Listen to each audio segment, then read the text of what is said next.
छोटे आँख होने से एक फायदा है, गंदगी कम घुसते हैं और बहुत कभी कभार मंच में बैठे हुए लंबा जब कार्यक्रम चलते हैं हमने एक तरीका से सो भी जाते हैं तब।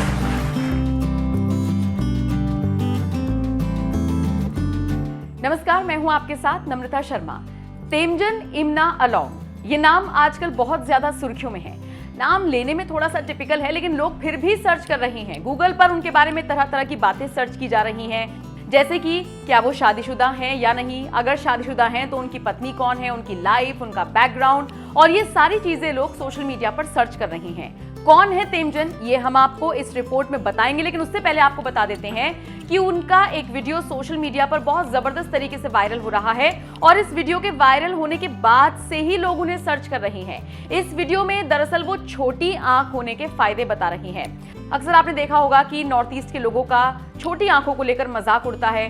कई बार तो लोग ये तक कह देते हैं कि इनको पता नहीं प्रॉपर्ली दिखाई भी देता होगा या नहीं, और बहुत सारे ऐसे टर्म्स हैं जिनका इस्तेमाल कर उनको पुकारा जाता है। हालांकि ये पूरी तरीके से गलत है, लेकिन अब किसी की सोच को तो बदला नहीं जा सकता।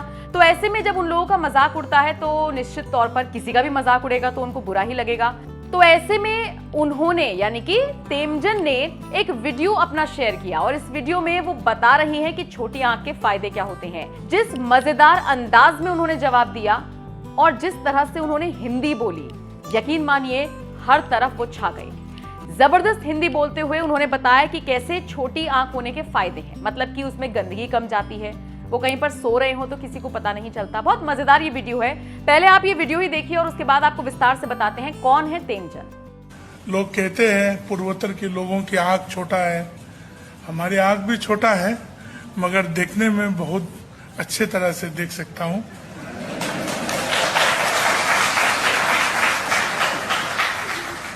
छोटे आँख होने से एक फायदा है, गंदगी कम घुसते हैं और बहुत कभी कभार मंच में बैठे हुए लंबा जब कार्यक्रम चलते हैं हमने एक तरीका से सो भी जाते हैं तब। तो देखा आपने कैसे चुटकी लेते हुए वो उन तमाम लोगों को करारा जवाब दे रही हैं जो ऐसे लोगों का मजाक उड़ाते हैं जिनकी आंखें छोटी होती हैं। अब तेमजन के बारे में आपको बताते चलते हैं। नागालैंड से बीजेपी के अध्यक्ष हैं और हाल ही में उनको ये पदभार सौंपा गया है। 41 साल उनकी उम्र है, वो कुंवारे हैं अभी, और उनकी शादी का ही आज का सोशल मीडिया पर काफी ज्यादा मजाक उड़ रहा है। ऐसा इसलिए क्योंकि लोग गूगल पर सर्च कर रहे हैं तेमजन इम्ना अलोंग वाइफ। जैसे ही तेमजन को पता लगा उन्होंने इसका स्क्रीनशॉट सोशल मीडिया पर डाला और फिर उन्होंने ये भी लिख दिया कि वेटिंग फॉर सलमान भाई, यानी कि सलमान का इंतजार कर रही हैं, जब उनकी शादी हो जाएगी तो मैं भी कर लूंगा। आपको बताते चलें कि 2018 में नागालैंड विधानसभा चुनाव में अलोंग टाकी निर्वाचन क्षेत्र से वो चुने गए। 2018 से सरकार में उच्च और तकनीकी शिक्षा मंत्री हैं। खास बात यह है कि उनकी हिंदी बहुत जबरदस्त है और दक्षिण से जो लोग खड़े हो जाते हैं हिंदी के विरोध में, ऐसे लोगों को करारा जवाब देते हैं तेमजन। आपको बता दें 2018 के चुनावी शपथ पत्र के मुताबिक 1980 में जन्मे नागालैंड के एओ नागा जनजाति से वो ताल्लुकात रखते हैं। तेमजन पर कोई भी आपराधिक मुकदमा दर्ज नहीं है। गाड़ियों की बात करें तो उनके पास फॉर्च्यूनर और इनोवा जैसी गाड़ियां हैं। खुद को उन्होंने बिजनेसमैन बताया है। हलफनामे में 5 लाख रुपए महीने की इनकम उन्होंने बताई थी। 12th तक उन्होंने पढ़ाई की है और इसी साल 15 जनवरी को उन्हें बीजेपी ने नागालैंड से अपना अध्यक्ष घोषित कर दिया था। अब इन सबके बीच बढ़ती जनसंख्या को लेकर भी उनका एक ट्वीट काफी ज्यादा वायरल हो रहा है, जिसमें वो लिखते हैं, विश्व जनसंख्या दिवस पर आइए हम जनसंख्या वृद्धि के मुद्दों के प्रति समझदार हो और बच्चे पैदा करने के बारे में सूचित विकल्पों को मन में बैठा लें। मंत्री के साथ साथ बीजेपी के प्रदेश अध्यक्ष तेमजन ने आगे लिखा, या फिर मेरी तरह सिंगल रहिए और हम मिलकर एक स्थायी भविष्य की दिशा में योगदान कर सकते हैं। आइए आज ही सिंगल मूवमेंट से जुड़िए। उनके ट्वीट से लग रहा है कि वो कितने मजेदार और कितने ज्यादा अब जिंदा दिल इंसान हैं। यही वजह है कि सोशल मीडिया पर उनकी बहुत ज्यादा चर्चा हो रही है। बहरहाल वीडियो आपने देखा जो सोशल मीडिया पर उनका वायरल हो रहा है, तमाम उनके पोस्ट आपने देखे, सलमान को कैसे अपनी शादी न होने का जिम्मेदार इनडायरेक्टली बता दिया, ये आपने जाना। कैसी लगी आपको तेमजन इम्ना की कहानी और उनके बारे में जानकर आपको कैसा लगा? कमेंट बॉक्स में अपनी राय हमें जरूर दीजिएगा। कहते हैं कि हम लोग जनजाति हैं।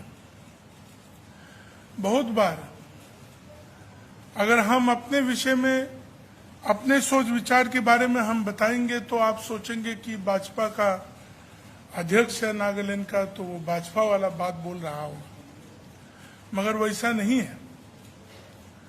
हम एक हिंदुस्तानी होने वाला बात बोल रहे हैं।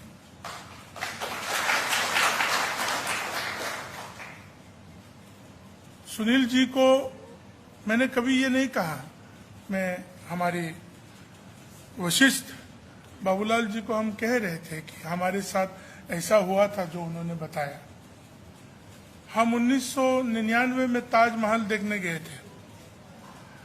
उस समय आम आदमी की लाइन में हमारे देशवासियों के साथ हम भी जोड़ गए।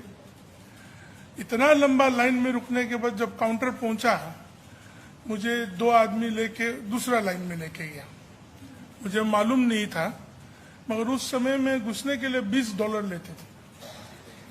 तो $20 तो जिंदगी में हमको उस समय में मिला भी नहीं और देखा भी नहीं था। तो उस तरह होके मुझे बहुत कन्विंस करना पड़ा कि हम हिंदुस्तानी हैं और हम नागालैंड से हैं। तो उस समय हम जब बोला वहां के लोगों को कि मैं नागालैंड से हूं, तो किसी ने ये भी पूछा कि कौन सा लैंड, स्विट्जरलैंड या फिनलैंड, कहाँ कौन सा लैंड से। तो हम उस दिन को नहीं भूलते हैं और आज के इस दिन को भी कभी नहीं भूलेंगे कि आज जनजातियों के बारे में पूर्वोत्तर के लिए हमारे देश भी एक होके हम लोगों को भी इस मंच और इस जगह को सबके सामने देने के लिए ये जो सौभाग्य हमको दिया है, वो सिर्फ हमारे लिए नहीं, हमारे पूरा पूर्वोत्तर के लोगों के लिए और जनजातियों के लिए ये गर्व की बात है।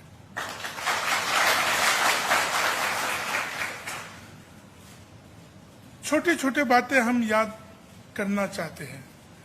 हम बड़े बड़े बातों को लेके दिल्ली वासी के सामने हम रखना नहीं चाहेंगे, क्योंकि हम लोग छोटे छोटे गांवों में रहने वाले जनजाति है और हम पहाड़ की चोटी में रहने वाले, जंगलों में रहने वाले जनजातियां हैं। आज अगर हम देखें कि हुल दिवस क्यों मनाया जा रहा है, कल के दिन है, 50,000 लोग एकत्रित होकर जनजाति और 2 औरतों ने लेके 25,000 लोग का बलिदान हुआ। इस देश की आजादी की जो सफर है उसमें उन्होंने बलिदान किया।